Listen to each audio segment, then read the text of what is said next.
Здраво на сите, добре сте во најновата епизода на подкастот Јустинијан збори. Моето име е Ѓорги, а со мене денеска, како и досега, се моите драги колеги од Правниот факултет во Скопје. Директно од Битола, повторно ни се јавува Димитар Тромбевски Тромбе и како и секогаш, нашиот Джеймс Бонд, кој што во моментот е закочен, директно од Скопје, Никола Донев Донев. Како сме, колеги? Одлично, одлично. Многу подобро од интернетот на Никола. Да, е уште е закочен, не знам што се случува кај него. Ќе батрај малце. Еве го. Ете Тука го. си, колега. Се врати. Тука сум. Како сме? Како овие денови? Топло, прежешко, искрено. Да, Скопје е оган, моментално, како у Тексас да се наоѓам. Справаме испити? Ја завршив со испити, чекам само резултат. Уште малку, но сепак има работа се уште. Да, ја исто уште еден испит и уште два изборни предмети имам кои што треба да ги полагам. So, should be fun. Како до сега оценувате изборната кампања? Знам дека повеќе тоа ќе збориме следната недела и еве сега да потврдам за сите ексклузивни вести кои што не гледаат сега, имам потврдено учество од доцент доктор Тимчо Муцунски, професор на Правниот факултет, а воедно и меѓународен секретар на ВМРО-ДПМН и втор на листата во првата изборна единица на коалицијата на ВМРО-ДПМН, така што со него епизодата мислам ќе оди на 10 јули, ако не се лажам. Така што ќе биде супер. Моментално чекаме да потврдиме и уште еден гостин од СДСМ, така што ќе видиме како ќе се испостави, ама еве, ваши некои првични печатоци од кампањата. Вчера важи гледав една поднајмала рака интересна дебата меѓу председателот на Интегра, Солза Крчева и Богоевски од Македонски концепт. Го препорачувам ако нема што да правите во дено, да ја гледате. Прилично интересно. Најакото од сето тоа е што ја и Никола бевме заедно во моментов, шетавме низ Скопје и Димац буквално ти ни даваше play by play што се случува на дебатава. Иако ја гледавме, знаеме кој што има кажан. Да, мене може и тоа ми е еден као хайлайт до сега, освен лошите реклами тој спотови на ВМРО. Колку само малите партии се расфрлаат со разни флоскули, со разни концепти, со разни ветувања и ги прават толку големи што нема поголеми да може, исто као не знам, Чеда Јовановиќ у Србија кој што вика ќе признае Косово, на крај добива 0,3% од гласовите. Толку само ти покажува колку само малите партии се расфрлаат со големи идеи, бидејќи уствари можат да се расфрлаат со такви работи, знаат дека се, ај сега да не кажам небитни, ама нема шанса да ја формираат владата после избори. Тоа ми е еден онака баш ки момент у целава ова дискусија, кај што гледаме, не знам, некои фрапантни податоци, идеи, предлози, кои што знаеме дека се фрлени не од ракав, ама се фрлени со цел да предизвикаат некоја голема шок, I don't know, value story, кај што, не знам, би добиле на гласове. Да, имаше такви некои гломазни барања и вчера или завчера, кога и да беше дебатата, од предлози да се прислушкуваат сите министри, не знам што од финансиска полиција, до и опозиција да биде дел од влада 4 години, значи техничка влада 4 години, некои такви, поред мене, многу банални барања, ама имаше и некој као дел од програмот по малите партии, као ајде да се грижиме за животните, ајде да чистиме околината и да не фрламе ѓубре, као македонски концепт, што као за мала партија имаше прилично разумни барања. Да. Супер. Мислам, ја немам гледано, може и ќе гледам ако немам што да правам. Ама не се, Никола, може да најавиш за слушателите што гости имаме денеска? Денес гости ни е Кристина Ампева, председател на Сдружението Гласен текстилец. Почти заедно со неја спремавме доста интересно интервју за работнички права, така што се надевам дека ќе ви се допадне. Да, ние сега тука ќе се одјавиме, ќе ве повикаме да го проследите интервјуто со неа, а следната недела идеме скроз со политички епизоди кои ќе се однесуваат на предстојните избори на 15 јули.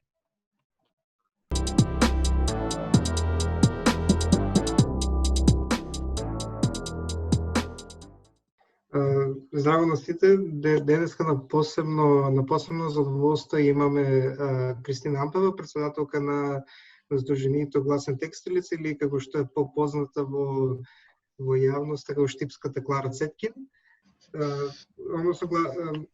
Гласен текстилец е здружение кое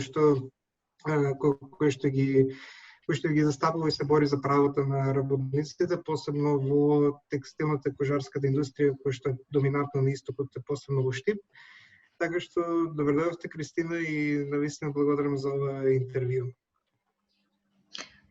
Ви благодарам прво вас што ме поканивте да бидам дел од ова интервју и се надевам дека ќе ги исполнам очекувањата од ова интервју и се надевам дека ќе одговорам прецизно, концизно за да биде појасно што и како работиме како здружение. Супер, мислам дека со тоа може да почнеме со првото прашање, односно како дојде до идејата за формирање на Гласен текстилец, малку околу историјата на здружението? Претходно имам објаснувано во пишани интервјуа, меѓутоа Гласен текстилец се роди како една идеја на неколку работнички, неколку колешки, меѓу кои јас, бидејќи ни беше преку глава од условите, од платите за кои што ги земавме во текстилната индустрија. Целиот тој мобинг, тие стресови, тоа што нема каде да пријавиш, тоа што нема каде да се пожалиш, немањето на синдикално организирање, стравот да пријавиш во институција и слично. И затоа почна како некоја идеја, меѓутоа во тој момент беше некако страшно да почнат неколку жени да зборат за тоа што се случува внатре во конфекциите. Така да заедно со неколку уметници од Скопје, морам да ги спомнам Филип Јовановски, Ивана Васева од Факултет за работи што не се учат, дојдоа до идеја да направиме некаков културно-уметнички центар текстил. И всушност почна така. Отворивме еден простор, ние се деклариравме како здружение кое што се бори за права на текстилни работнички. Туку преку тој простор почнавме да продуцираме култура и уметност која што де факто работниците во време на Југославија, во време на гигантите Македонка и Јастиво, барем во Штип, ја уживале таа култура и самите работници ја продуцирале во склоп на нивните работни места, во склоп на фабриките. Така да почнала таму мобилизацијата за подоцна веќе кога направивме некоја група, јадро да кажем, околу нас. Почнеме да се декларираме јавно. Да, ние сме тие невладина организација, граѓанско здружение и ние работиме тоа и тоа, заштита на работнички права. Ние ќе пријавуваме во име на оние кои што се плашат, бидејќи ние една по една почнеме да излегуваме од фабрики, односно кој доби отказ, кој се повлече и слично, меѓутоа од надвор беше многу полесно да се работи. Така да ете како се изроди Гласен текстилец, претежно од жени. на неколку наврати, во неколку интервју што ги имам читано, че често нели вашата пасија кон работата со здружението го имате поврзано со вашето минато како текстилна работничка, така што нели со оглед на тоа колкав притисок нели имат работничките и работниците во Штип, од каде произлегува таа храброст, мислам од почетокот па и денеска да работите? Видете, мене ми беше кога се вработив, односно во конфекција, знаете дека ако немате партиска книжка, посебно во Штип и во цела источен регион, единствена опција за да се вработите вие конфекција. Но мене ми пречеше што како млада мајка тогаш на 2 дета, сега на 3, ми пречеше тоа што се работеше по 3 дена во неделата од 7 до 17 часот. Ми пречеше тоа што се работеше секоја сабота. Ми пречеше тоа што се работеше 2 недели во месецот. Значи, време кое што треба да го посветите на семејството, бидејќи сте нели жена, мајка, а после работничка, и сега и покрај сиот труд што го влагате во тоа работно место и покрај таа никаква плата која што ја зимате, пошто се сеќавате до пред 3-4 години платата беше 9000 денара во текстилната индустрија. Ми пречеше тој однос, тој мобинг, тоа однесување од страна на предпоставените. Храброст. Што има да изгубите? Платата од 9000 денара. Едноставно веќе беше некако неподносливо, неиздржливо стана тоа што гледате дека жените околу вас се сите повозрасни, пасивни се и ти велат као не се секире, ќе се навикнеш на цела оваа ситуација, меѓутоа дел од нас никогаш не се навикна и за тоа сега го правиме ова што го правиме. Видете, тешко беше, мислам страшно беше со оглед на тоа дека сте фамилиарни, дека сте жени во мали средини. Малце беше лошо да се истакнете како некој што ќе работи за текстилните работници и работнички. Почнете да ги чепкате институциите дека не си ја работат работата, почнете да зборите за синдикатите дека се ништо не работат, земаат членарина, воопшто немате никаква помош нити поддршка од нив. Почнат политичките партии да ве гледаат како, не знам, некаков непријател, да не зборам за работодавачите, за оние кои што ги викаме газди.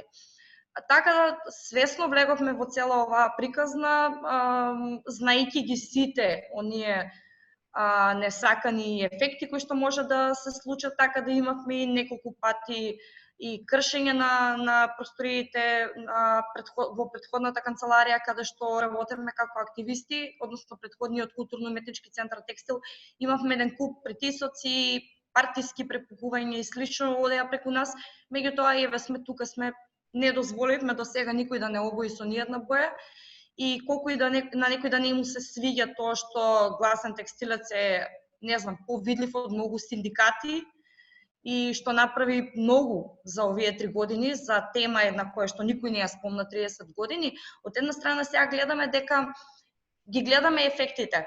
Трудовиот инспекторат е тука, на терене, го гледаме, работи со нас, соработуваме, синдикатите гледате дека се повидливи во јавност, редовно излаваат со некакви си предлози дека работат и гледате дека се повеќе од политичките партии на својата агенда има токму некакви заложби за работнички права. Па сметам дека да, ние сме заслужни. Што мислите дека според вас беше клучно конечно институциите во државата и луѓето во државата да почнат да слушаат вас, со што доаѓа и до остварување на некои од работите за кои што вие се залагате? Па не знам, мислам дека темата беше специфична. Тема која што не беше зборена 30 години, тоа што ја започнаа жени, кои што биле во фабрика, кои што на некој начин истапиле и почнале да зборуваат за тоа. И од друга страна можам да кажам, бидејќи политички и никакви притисоци не притиснаа си од овој период, за да нели подклекнеме и да речеме до тука или не спомнуваме за тие теми и слично. Мислам дека социјалните мрежи исто така ја направија својата работа. Телевизиите, новинарите кои што искрено дадоа голем допринос во тоа да се повише и повише да се зборува за работничките права, особено за текстилните работнички и работници не само во Штип, во источниот регион, па и во цела Македонија.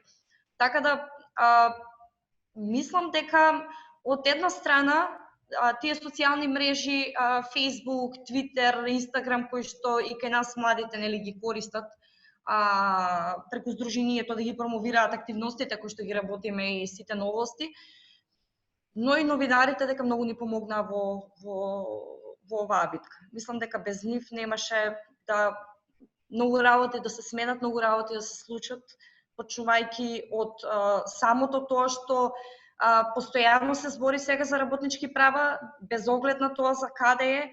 Порано не можевме да слушнеме дека работник се повредил на работно место, сега тоа го гледаме.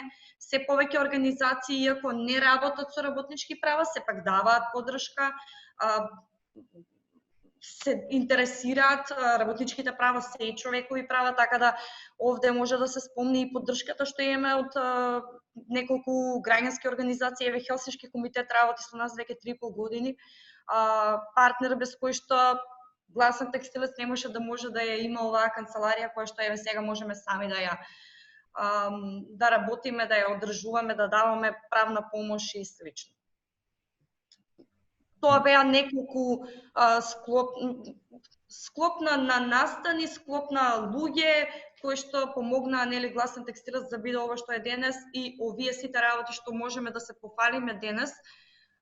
Тоест пред корона кризата, да кажеме ги излобиравме, ги добивме благодарение на сите тие луѓе, медиуми, новинари и слично. Да, пред околу 1 месец, ако добро се сеќавам, имаше информација дека избувна коронавирус во неколку текстилни фабрики во Штип и голем број на работнички се заразија поради непочитување на мерки до страна на работодавачот при превоз, ако сум го право, ако добро сватив, и ме интересира како право дали се во ред тие работнички, како има здравствената состојба, дали имате информација, и да ве прашам да начнеме на тема за безбедноста при работа на работнички, односно дали има некои правила, дали се почитуваат тие правила?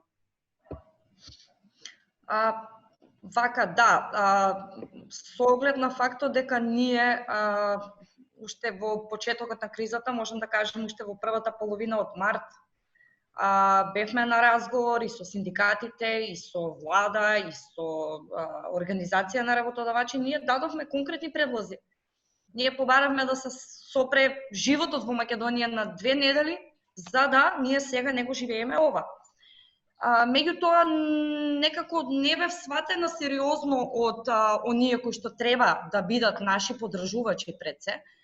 И тоа на некој начин ајде као Кристина прави сценарија. Меѓутоа видовме дека не се сценарија, него дека сега еве стварно се случија.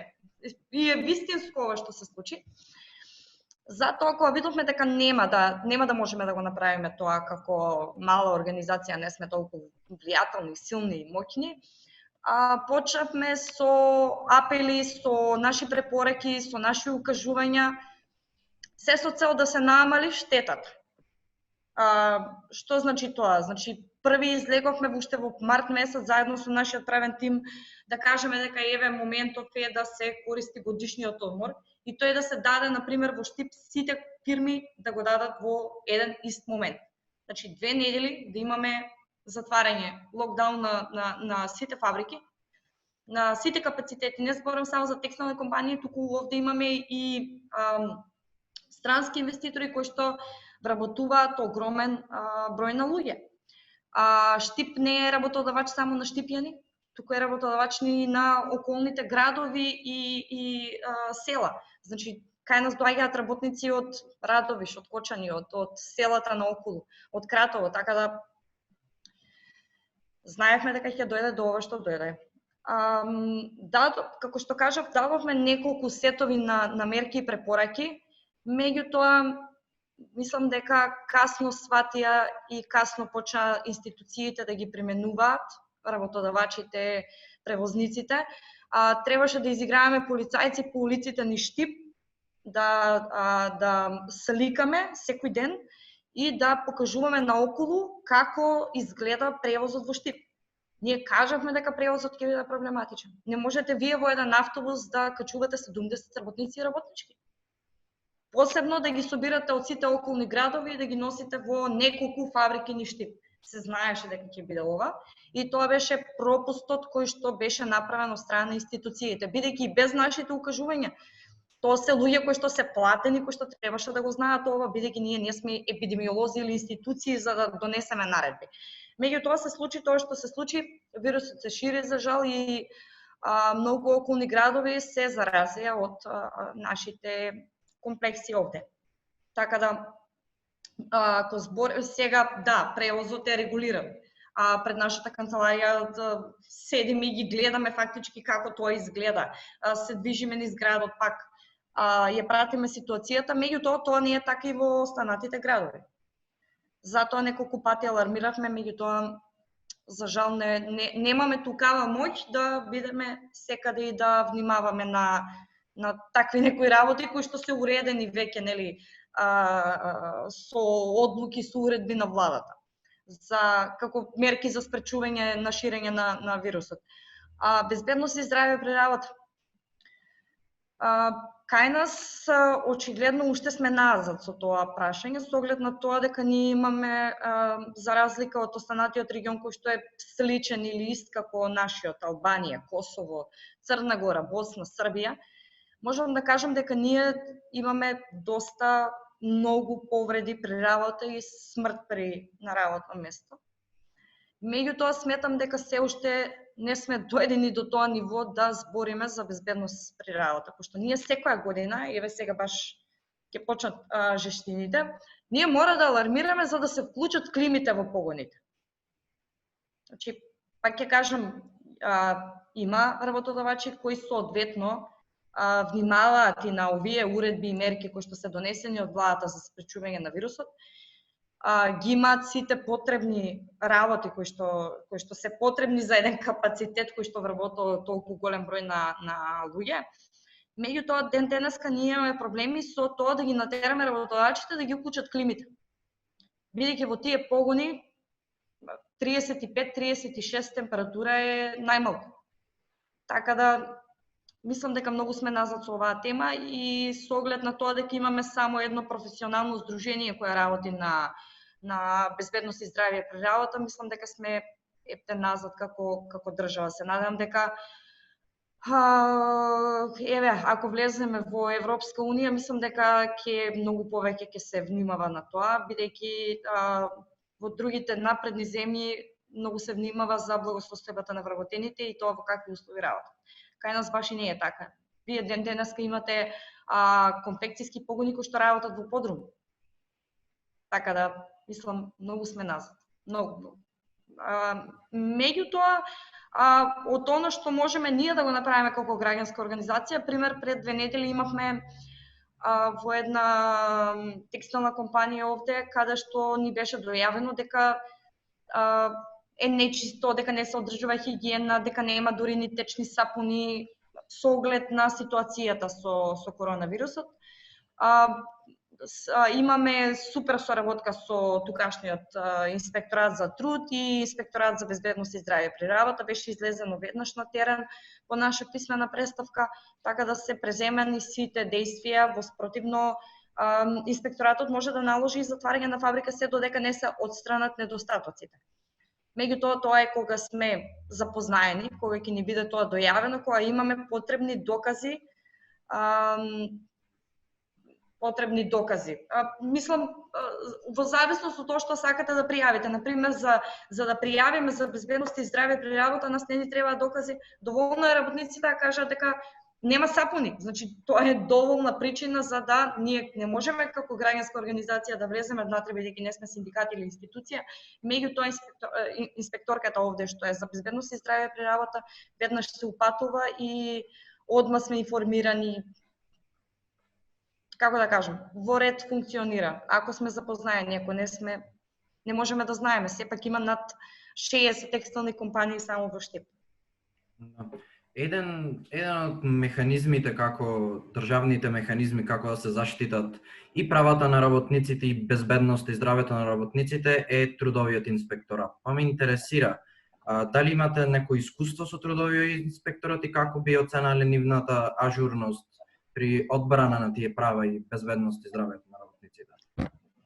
Вака, во почетокот на како почнавме со работа со Гласен текстилец, искрено ние бевме оние кои што први ја нападна таа институција, кажеме дека е затворена, дека работниците се плашат да пријават, дека не ги користат механизмите кои што ги нуди тој инспекторат. Меѓутоа, за сета среќа, значи со годините имавме неколку позитивни примери на инспектори од областа на трудот, кои што доаѓаа на наши активности, кои што лице во лице разговараа со работничките и со работниците и им укажуваа кои се ингеренциите на трудов инспекторат. Им објаснуваа дека одат во инспекцијски надзор, подобиени сознанија, како и да тоа, дали анонимна е преставката или не е, значи им објаснуваа. Меѓутоа, тоа беа неколку инспектори да ги наброиш на прстите на една рака. Сега можам да кажам дека во време на оваа криза сум ептен задоволна од работата на трудовиот инспекторат. Може да кажа да излезат сите и да кажа дека трудовиот инспекторат моментално не работи, меѓутоа ние имаме не знам, на 40 устни пријави до крајот на мај месец, не знам колку писмени преставки, веќе немаме ни време да ги... Меѓутоа гледаме соодветно, нели, да кој ќе добиеме одговор, да споделиме со работниците, со работничките, со јавноста, за да се влее надеж, за да може да се охрабрат истите тие работници, да не пријавуваат кај Гласен текстилец, него да се упатат директно до трудовиот инспекторат. Мислам дека работата на трудов инспекторат е многу смената, посебно овој период, со оглед на фактот дека, пак ќе кажем, ние немаме синдикално организирани работници. Ретки се оние фирми кои што има синдикати, и таму кои што има синдикати баш и не е така добра состојбата. Меѓутоа, они се прва инстанца каде што ние се обраќаме, каде што можеме да се обратиме. До сега, еве да кажем, од 100% ефикасност од почетокот на кризата до сега, можам да кажам дека во 90% од случаевите се пронајдени неправилности за она за кое што сме известени и ни се дадени докази од страна на работниците. Сето тоа е регулирано, инспекторатот има наложено на работодавачот да ги отстрани тие неправилности. Еве конкретно за исплатата на плата на оние кои што беа фатени со времени мерки, бремени жени, хронично болни, родители на деца од 10 години. Еве сега се уште имаме такви некои преставки каде што инспекторатот оди во фирмата, гледа дека била исплатена под минимална плата и му наложува на работодавачот да направи корекција на плата. Така да гледам периодов дека некои, не знам, не ќе да се изразам, меѓутоа гледам дека имаше постови, дека и било испраќано до инспекторатот, а дека инспекторатот се прогласувал за ненадлежен или дека не работел или дека бил корумпиран и слично. Сакам да кажам дека таквите постови, таквите изјави ствараат дополнителна несигурност кај работниците кои што немаат на кое друго место да се обратат. Значи да, Гласен текстилец е тука, меѓутоа Гласен текстилец нема ингеренции, нема надлежности да отиде и да влезе во фабриките и да вара неправилности. Тоа го прави единствено инспекторатот. Од тука ние постојано ги охрабруваме да се обраќаат до телефонските броеви, дали анонимно, дали со свое име и презиме. Меѓутоа, тоа е тој механизам, друг нема, за жал. Спомнавте на неколку наврати дека синдикатите кај се дисфункционални. Зошто мислите дека тоа така, со оглед на тоа дека синдикатите треба се први на линијата во одбрана на работнички права? Да, за жал, ќе бидам искрена. ние имаме овде чеварска компанија во Штип, каде што има 100% членство кое што членува во синдикат. Ако ви кажам дека Гласен текстилец заедно со правниот тим обезбедува тужби за тие работници, не знам колку ќе се разбере. Така да јас Гласен текстилец како организација, ние пробавме да отпочнеме некаква соработка со Сојузот на синдикати на Македонија како единствен репрезентативен синдикат и синдикат кој што има синдикално организирање во приватен сектор. Меѓутоа, како да кажам, уште не сум задоволна од тоа како и што се одвива. Мислам дека моќта на синдикатот е најголем. Во нормална држава, нормален синдикат, моќта на синдикатот е, не знам, нешто најмногу. Можете да ја блокирате цела држава и тоа е тоа. Мислам, нема попуштање. Работниците стоат зад вас, вие сте тој што ги води. Во една ваква ситуација, каде што имате огромни прекршувања на човекови, на работнички права, имате мобинг, имате фирми кои што кријат заболени од корона, моќта на синдикатот би била тука од многу големо значење. Меѓутоа, ние имаме синдикат кој што го има преземено своето членство уште од време на Југославија и тогашните фабрики. Имаат доволно имот, плати и членарини да, не знам, мислам дека на некој начин многу се лагодни, за разлика од нас како организација која што не работи на база на членарина, обезбедува бесплатна правна помош како знае и умее. Се трудиме да добиеме некаков проект за да обезбедиме тука да имаме правник кој што ќе ги слуша тие вработени, кој што ќе направи представки до институции каде што треба, за да се обезбедат неколку барем тужбени барања. За жал, ситуацијата со синдикатите уште долго ќе тапка по место. Затоа сметам, и тоа на некој начин мислам дека е моментално нашата улога, меѓутоа оваа криза со вирусот не тргна малце од колосек. Меѓутоа сакаме тие проекти кои што ги добиваме, за кои што сме секако наречени во јавноста, ги користиме за да можеме на некој начин да бидеме поактивни на терен, за да обезбедуваме правна помош и работниците се охрабрат правата да си ги бараат и на суд, за кој што сега вела дека е скапо, дека не можат да си го приуштат тоа, дека е скап пристапот до правда во нашата држава и многу тежок. Затоа сакавме како организација да направиме од тие неколку јадра низ неколку градови кои што ги имаме на работници, да пробаме да основаме синдикат независен. Да видиме дали тоа може да профункционира. Посебно во период каде што, ајде да речеме, немаме некои потешкоти, немаме притисоци да се забранува синдикално регистрирање на независни синдикати и слично, да го искористиме тајмингот за да се изроди еден нов синдикат кој што ќе им покаже на останатите како изгледа синдикално организирање и што значи синдикат на работно место. Меѓутоа, пак ќе кажам, ситуацијата со вирусот не тргна малце од колосек, така да ќе почекаме уште повеќе време за тоа. Меѓутоа, желба ни е да ги охрабриме доволно работниците за да може да направат неколку синдикални независни организации на ниво на фирма барем или на ниво на град, нема врска. Меѓутоа, да видат и другите дека синдикалното организирање е позитивно приказно. Друго е кога ви имате синдикат зад вас и тој синдикат ви обезбедува се што ви треба. Дефинитивно, ако можам само прашање до вас, каква е реакцијата на самите работници и работнички од вашата досегашна работа во последните неколку години и дали тие ве гледаат вас како некој кој што стварно може да ги промени работите и се вклучуваат и самите тие во работата и во промената на сите овие работи за кои што сега зборите?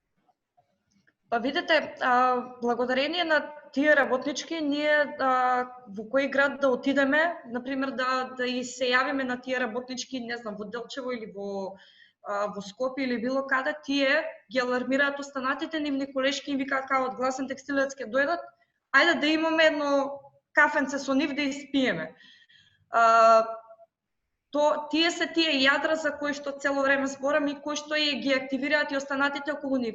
Тие се тие жени, неколку, сега зборам жени, меѓутоа да, мислам, многу е поголем импактот од жените во самите конфекции, бидејќи знаете дека над 80% се жени во тие ферми. И интересен е моментот кога тие сами околу себе им објаснуваат не треба ваа плата да ја земеш, па не смее да ти исплати под 14.500, па тука види во листот немаш прекувремена работа, дај да се јавиме во Гласен текстилец и слично. Помагаат. Значи, ние од штип, од канцеларија не би можеле да направиме контакти со останати работнички да не се тие. Меѓутоа, колку се задоволни. Збориме дека никогаш нема да погодиме колку и да се трудиме. Например, мене вчерашниот ден ми беше од 9 сабајле до 9 вечер. Меѓутоа, на крајот од денот, некои од тие работници велат што направи ти? Или зошто не ја затвори таа фабрика? Или, не знам, од друга страна, имам момент каде што им велам, луѓе, придржувајте се до мерките, вирусот е вистински, не верувајте на фейк ньюс, не слушајте секакви вести, портали и слично, слушајте ги здравствените работници, вирусов е ептен жив, го има, ве молам, не си дишете со цигарите меѓу себе и слично. На крајот, знам некојаш и да бидам лоша, меѓутоа, на крајот од денот не можеме да погодиме на сите. Мислам дека со тоа што сме гласни во јавноста, со тоа што се трудиме, голем дел не насакаат ни од некои политички партии, ни од институции, ни и самите работници и работнички, бидејќи не сваќаат кукави се ингеренциите на едно граѓанско здружение. Значи, тоа граѓанско здружение може да ви даде канцеларија на користење, каде што ќе ви слуша, каде што ќе направи пријава до надлежен инспекторат, доколку сакате да ви обезбеди адвокат и правна постапка, каде што до сега сите 100% од тужбите ни се позитивни во корист на работниците. Меѓутоа, секогаш ќе има неинформираност и секогаш ќе има некои кои што ќе речат што правиш ти или што прави Гласен текстилец. Меѓутоа, многу е убаво кога ќе ги добиете сите оние пораки као не се разочарувајте, ние сме тука, благодарни сме за вашата работа, да не бевте вие, уште ќе зимавме 8.000 денара плата, или во врска со баш вчера објавивме дека многу добар инспекцијски надзор беше направен во една скопска конфекција, каде што беа опатени околу 134 работници и работнички, и до вечерта добивме едно 30 пораки каде што ни рекоа као фала ти Кристина, да не бевте вие како здружение, немаше да ни се евидентира денеска секоја сабота што ја работиме, немаше да ни се пуштат плюс 8.000 денара кои што ни ги скратија изминативе 2 месеца. Така да тоа се некои работи кои што ве тера да продолжите да работите. На крајот од денот пак велам, не сме институција, работиме на база на проекти, не сме платени од народни пари, ниту зимаме членарина од работниците, даваме се од себе и сега тоа некој ако не го цени на крајот од денот има институции, има синдикати, може да се обратат и таму. Мислам дека обидот да се организира работничко движење без разлика синдикално или чисто вака за заштита на работниците, нормално на другата страна секогаш стоат големите работодавачи, односно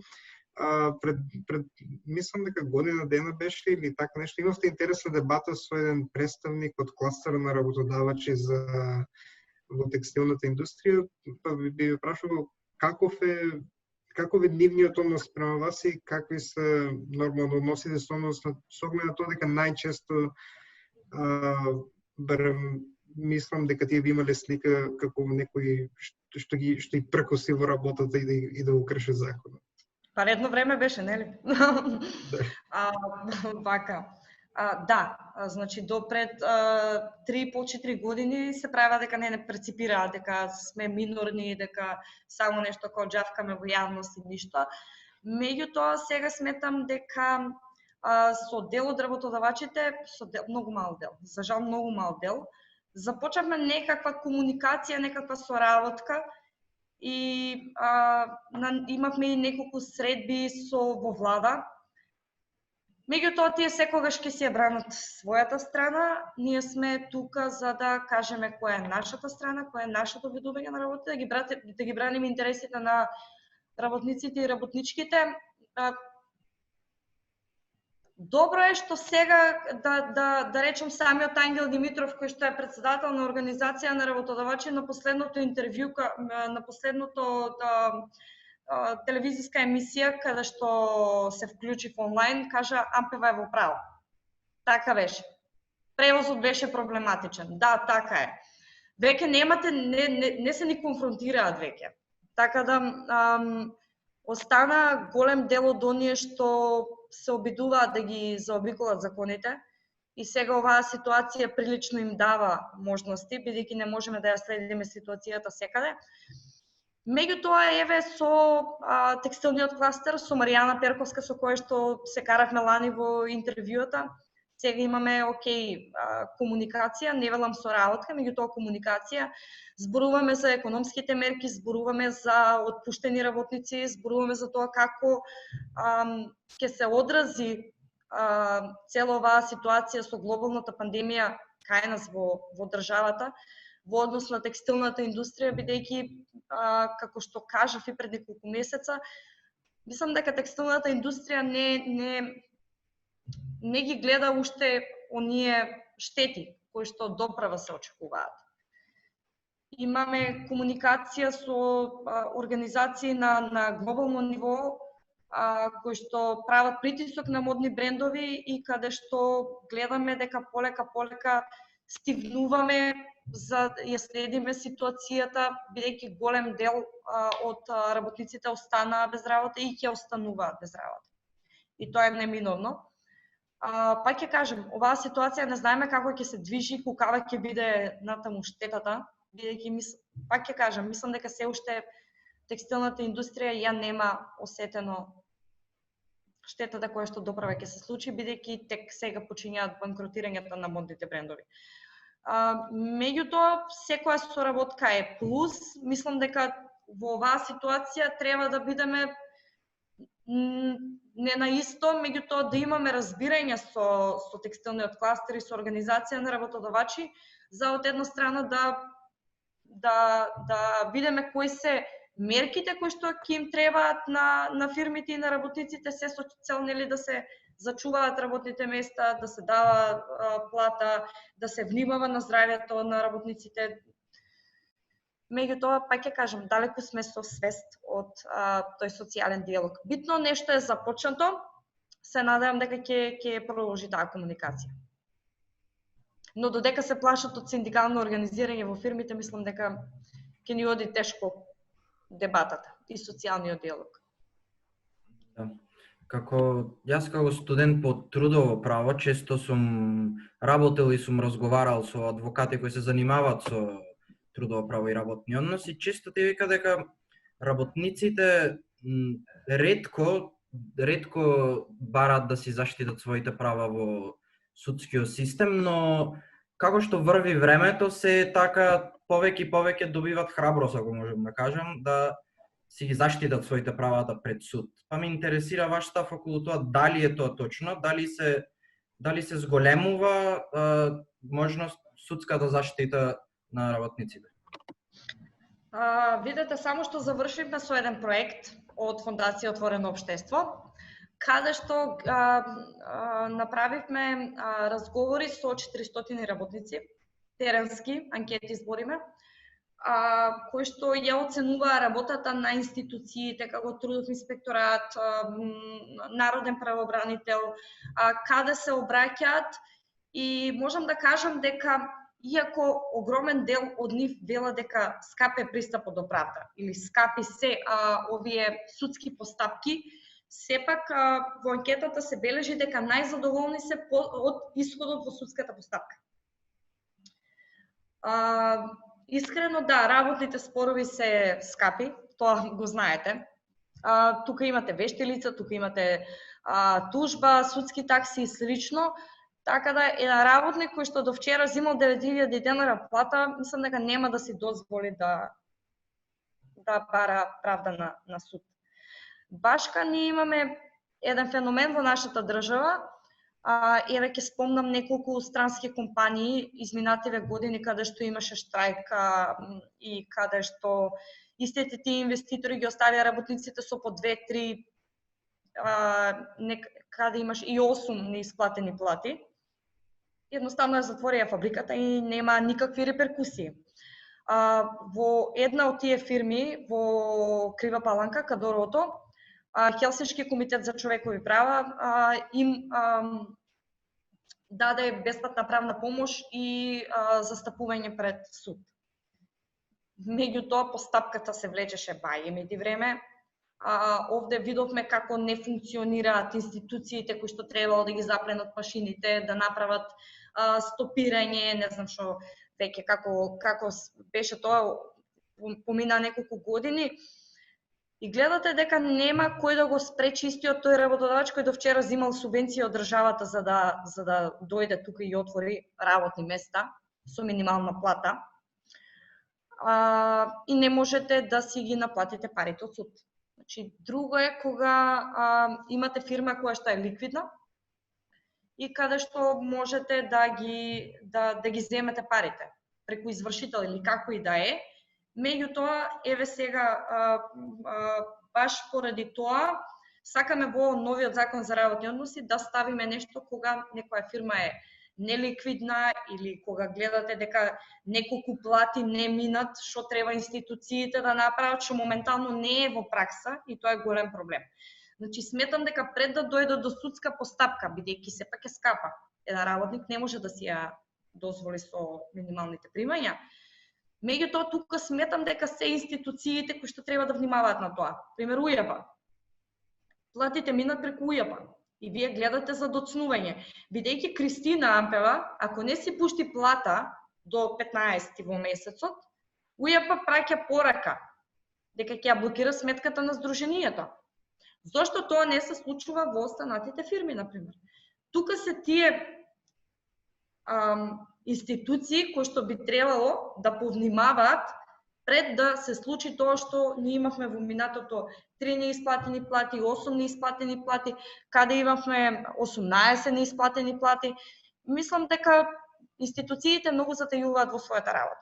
Баш тоа го разговараме и со директорот на Трудов инспекторат на неколку состаноци онлайн кои што ги имаме периодов каде што се консултираме и ги известуваме во врска со некои неправилности во работењето на фирмите.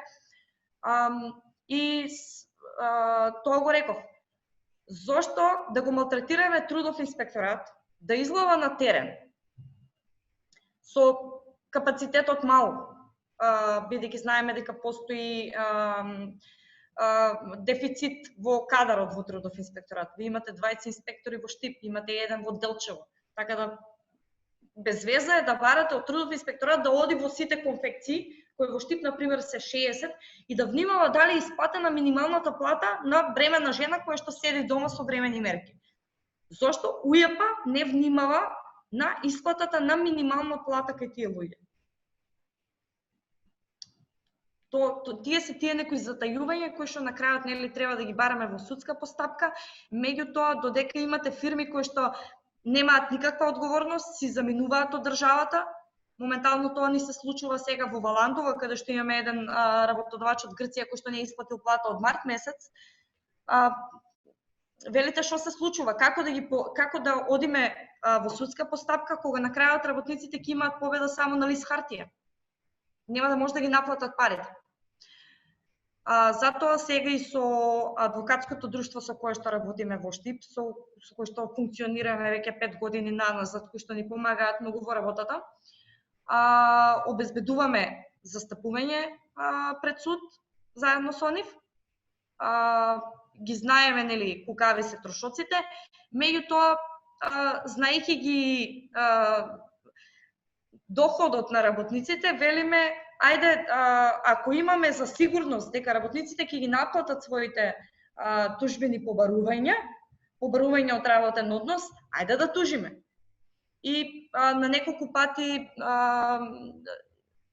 адвокатот ми рече као Кристина, немој, не ги лажи работниците, од тука нема да можеме да ги наплатиме парите, фирмата е пред ликвидација. Така да на крајот да не биде Кристина не излажа, не можеме да ги земеме парите и слично. Така да внимаваме малци и на тој дел. Да, го спомна ти новиот закон за работни односи, па со ова би сакал да направиме една транзиција до изборите кои што ќе се десат за 15 дена. Која би била вашата порака за претендентите за формирање на влада и какви приоритети вие како гласен текстилец и текстилец и во врска со работничките права, мислите дека треба новиот парламент и новата влада, кога и тие да се формираат, кои приоритети треба да ги имаат? Па вака, сега ќе слушаме се што во политичките кампањи, меѓутоа не земам ништо здраво за готово. Да, го сакам новиот закон за работни односи да се донесе најбрзо што може, бидејќи многу од тие коментари кои што ние како здружение ги испративме се земени во предвид, што се однесува за стабилност на работниците. Значи, збориме во кој случај може договорот за вработување да биде неопределено. Бидејќи сега вие во Законот за работни односи ви стои дека може работодавачот секој месец, по еден месец да ви го продолжува договорот и се така додека да наполните 5 години кај ист работодавач. Тоа значи дека вие 5 години не смеете да пријавите, не смеете да се скарате со работодавачот, да му кажете дека има неправилности во работењето, дека не ви се исплаќа платата соодветно и слично. Во новиот закон за работни односи тој рок ќе биде многу помал. Значи сите оние коментари кои што ги дадовме и кои што се беа прифатени бар пред да се случи ова, се однесуваат за недостатоци кои што сме ги виделе изминатите 4 години со нашата работа на терен и она што го знаеме бидејќи сме работеле во тие фирми. Не сме дојдени од јавна администрација. Така да, што би им порачала? Не знам. Мислам да не ги лажат работниците, да дадат реални предлози, да не ги лажеме со пиар трикови како, не знам, ајде да не ги набројувам, ќе се најдат дел од политичките партии, меѓутоа видовме овој период видовме дека ние не мора да работиме, работниците во маркетите дека не мора да работат во недела. Тоа е нешто што ќе биде од големо значење. Имам еден пријател од странство кој што ми вели: која си ти да забраниш работа во недела? Ти знаеш ли колку пари јас земам во недела? И сега мојот одговор е на тоа: да, меѓутоа кога ќе ги научиме работодавачите да ја пријавуваат работата во недела и да исплаќаат соодветно на трудот. До тогаш сакам забрана за работа во недела. Значи сепак и тие работници, ако се во приватен сектор, не се граѓани од вториот. Тие се тие поради кои оваа држава функционира. Иначе грб политичарите и функционерите земаат плати и седат во нивните фотели и се возат во нивните лимузини, тоест во нашите лимузини. Она што го сакам е дека ќе ги исчитам сите програми на политичките партии, дека ќе внимавам она членче по членче дали ќе биде така како што напишале. Меѓутоа сметам дека наместо ловење на вештерки во невладиниот сектор, сметам дека кој да дое на власт, дека треба да го слуша граѓанскиот сектор. Ние сме оној дел кој што го пополнуваме онаа празнина меѓу граѓаните и институциите и правдата која што треба да има во државата. Значи, ние како гласен текстилец сме оние кои што на некој начин делуваме во име на истите тие работници и ги бараме правата во нивно име. Затоа сметам дека нашето вклучување во тие политики кои што ќе ги водат натаму, откако ќе поминат изборите кои да дојдат на власт, сметам дека не треба да бидеме избегнувани и дека не треба да плашат народ со нас како невладени, туку да не вклучуваат. не работиме за ничија штета. Гласен текстилец работи само за добробит на работниците, не гледам како на некој од политичките партии ние би им биле некаков непријател. Меѓутоа, да, зголемување на платите, мислам дека е нормално да се бара, бидејќи со години се тапкаше во место со 9000 денара плата за текстилците, со норма внатре. Недела како неработен ден, да, и исто сигурност на работното место. И секако институциите да си ја работат работата за која што се платени. Бидејќи не може ни една невладина организација да ја замени нивната работа, бидејќи на крајот од денот тие се платени од граѓаните. Од прилика барањата наши не се големи. Едноставно достоинствен живот, достоинствена плата за вработените од приватниот сектор, за не се чувствуваат како граѓани од сторет. Помеѓу тимот на Гласен текстил зборам оно што сте активни на социјалните медиуми, покрај правничкиот тим кој што ви помага во случаите и често ги фалите и вашите волонтери. Така што дали мислам каква е можноста за не знам за граѓани и граѓанки да се придружат кон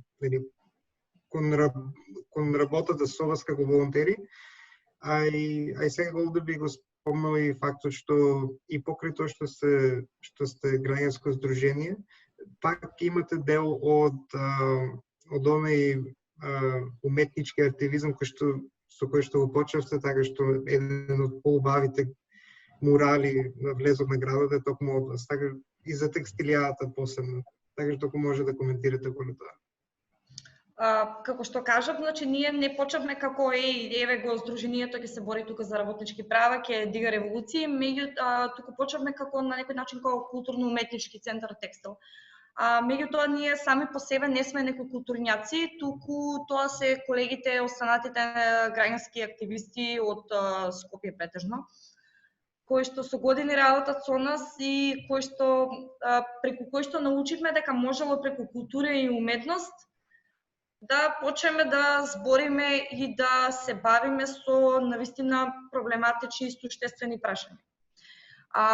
Да, младите, мислам, да, Гласен текстилец е здружение кое што работи со работници од текстилна индустрија претежно. Значи акцентот ни е таму. Секој дека не одбиваме и други работници, меѓутоа акцентот е тој. И сега една таква организација која што работи со закон за работни односи, која што работи со законот за спречување и заштита од дискриминација кој што веќе го нема, општ колективен договор за приватен сектор, и малце е чудно сега да се вклучуваат млади луѓе. Меѓутоа, не знам, се пронајдоа. Дела дека во Штип е невозможно некој од нив да нема тетка, баба, мајка, стрина, што и да е, кој што работи во конфекција. И од нив и многу работи до душа можеш да слушнеш. Освен по тие некои нивни приказни, ние ги бараме, ги истражуваме, па пријавуваме, доколку нели некој од тие се плаши да пријави јавно. Се вклучуваат, текстилијадата не би можеле да ја замислиме без нив, бидејќи они се тие со гениалните идеи. Оваа година, мислев да скрием, ајде. Оваа година планираат да прават букви огромни, текстилијада, и да ги стават на кај нас на Исар, као Холивуд, али текстилијада, знаем. Тоа да биде Штип, да биде во боите на текстилијадата оваа година, но ќе видиме како тоа сето ќе изгледа со оглед на ситуацијата. Дел од нив стана и врснички едукатори. Има еден дел од тимот на Гласен текстилец кој што работи со родови прашања. И овде се вклучија и неколку млади кои што и претходно имаат искуство со невладини организации, сега се овде кај нас, кои што се врснички едукатори во неколку града.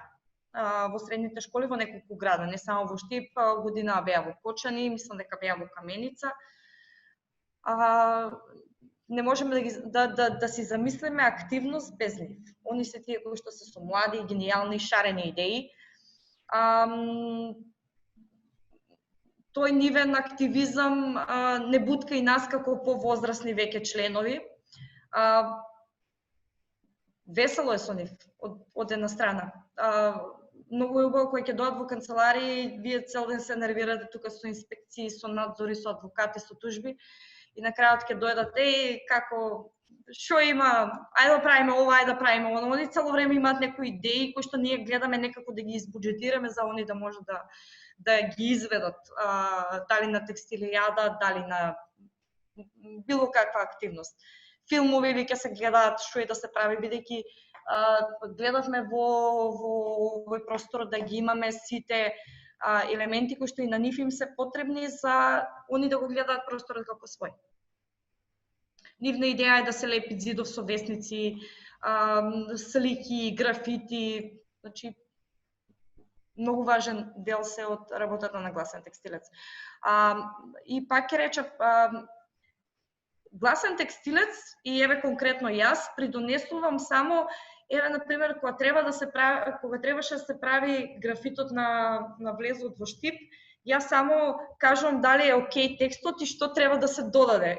Во спротивно немам поима од култура и од уметност, меѓутоа да оставивме некои така знаци, обележја како споменикот игла што го поставивме за минатата текстилијада.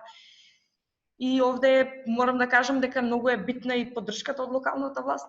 Ви имате градоначалник кој што ви вели нема проблем, сликите графити, само пазете што ќе пишува, да не содржи говор на омраза и слично. Ќе правим игла градоначалниче, ни треба, не знам, помош од општина во однос на тоа и тоа е супер е кога имате поддршка и од локалната власт и имате градоначалник кој што ви ја цени работата на него, зборам во од политички аспект, него на крајот од денот тој е градоначалник кој што треба да се грижи за граѓаните на Штип и придонесува во многу од активностите, во многу од настаните како на пример текстилијадата, навистина придонесува и тој како градоначалник, но и самата општина.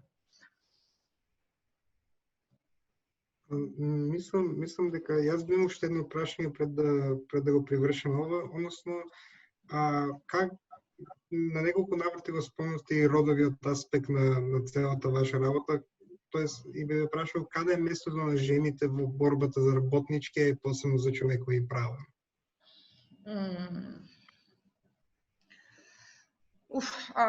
Малце е потешко да се каже надвор од Скопје како име на жените кои што мораат да рушат стереотипи, особено во помалите места. Мислам дека мојата работа доколку сум од Скопје би била многу полесна и не би ми била оволку стресна како што ми е сега. Мислам дека во помалите средини навистина е многу потешко да се охрабрат тие жени.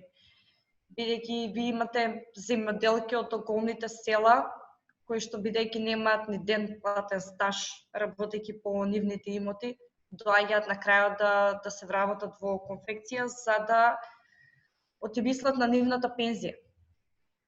Така да историјата покажала дека жените се најбитни. Нели?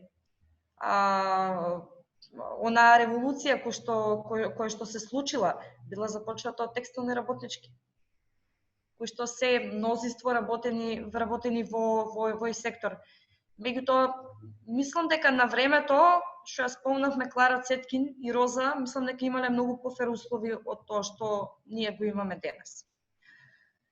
Колку и да се медиумите, социјалните мрежи позитивни за некои работи, толку лажните вести и сето она оцрнување, сите оние напади, еве конкретно јас или членови на Сдруженијето кои што ги добиваат, не знам, те враќаат некако назад, те депримираат, да речам. Мислам дека немаме баш фер услови за борба. Ниту ние како активисти. Замислете како е тоа со жени кои што се во помалите заедници, во помалите средини, места каде што се знае каде е местото на жената и слично, меѓутоа се уште верувам дека жените се многу похрабри од мажите. На крајот од денот жените почнаа да работат во гласен текстилец. Не излегоа мажите од магазините да речете и многу им е тешко на колешките, него ние излеговме и кажаме доста ние. Така да не бидам депресивна, меѓутоа мислам дека тешко е, но треба охрабрување. Ова е дополнително лош период за работа, за тоа да охрабрувате жени, вработени работници, мајки, баби, веќе не знам што. Меѓутоа, еве ќе се трудиме и ќе се трудиме да ги охрабруваме, за да и тие не охрабруваат нас на некој начин, кога ќе во ваков некој период кога стварно е отежната и нашата работа и животот ни е отежнат и се трудиме нели нешто да направиме. Меѓутоа, да, жените се оние кои што се по-свесни, по-храбри дефинитивно, но пак ќе речем, оваа ситуација малце не ќе биде подобро. Да, ние инаку во секоја епизода која имаме гостин, сакаме да завршиме интервјуто со тоа што ќе го прашиме гостинот или гостинката, да ни дадат предлози, дали ќе биде тоа некој филм, некоја книга, некоја серија, некој хоби може, бидејќи едно што се наоѓаме во ситуација кај што не може да бидеме многу надвор, а друго може нешто квалитетно да ни препорача гостинот или гостинката, па нешто и да научиме. Така што прашањето сега до вас, дали имате нешто што можете да ни предложите нас или на нашите слушатели? Вака. Нема многу време за активности. Од филм, умилен филм ми е V for Vendetta, така кога сакам малку да си замислувам како може да биде и како можеме да се спротиставиме на системот, си го гледам V for Vendetta. Наивно скроз, меѓутоа умилен филм ми е. Книги одамна немам читано, цело време си имам направено еден список, меѓутоа никако не успевам последниве 2-3 години не успевам да прочитам книги, освен некои така за да си одморам мозок пред спиење. Инаку, што правам друго, како се релаксирам, играм Candy Crush. И од серии имате на RTL после 20 или 21 часот, ги имате оние комедии, постари комедии, така да серии, мислам. Така да тоа ми е, тој завршеток од денот ми е најубав, кој ќе седнам да поиграм Candy Crush и кој ќе погледам неколку серии, комедии навечер, мислам тоа ми е така за опуштање. Инаку немам баш многу време за активности, за дружби, со оглед и на времето какво е сега. Меѓутоа, од прилика тоа е Candy Crush, V for Vendetta и комедии, толку. Мислам дека овде може и да го заокружиме интервјуто. Уште еднаш благодарам за што прифативте да бидете овде и се надеваме дека во скоро време ќе ви имаме повторно за некоја добра вест како што е новиот закон за ЗРО, кога и да биде тоа. Се надевам и јас, ќе имаме дури тогаш што да се пофалиме, ќе ви ги кажеме нашите коментари кои што сме ги дале и за кои сме допринеле во тој закон. И се надевам дека ќе имаме текстилијада оваа година, дека оваа корона криза ќе заврши до тогаш, па може да ни бидете и гости. Договорено. Ви благодарам на поканата и се гледаме во некое подобро време.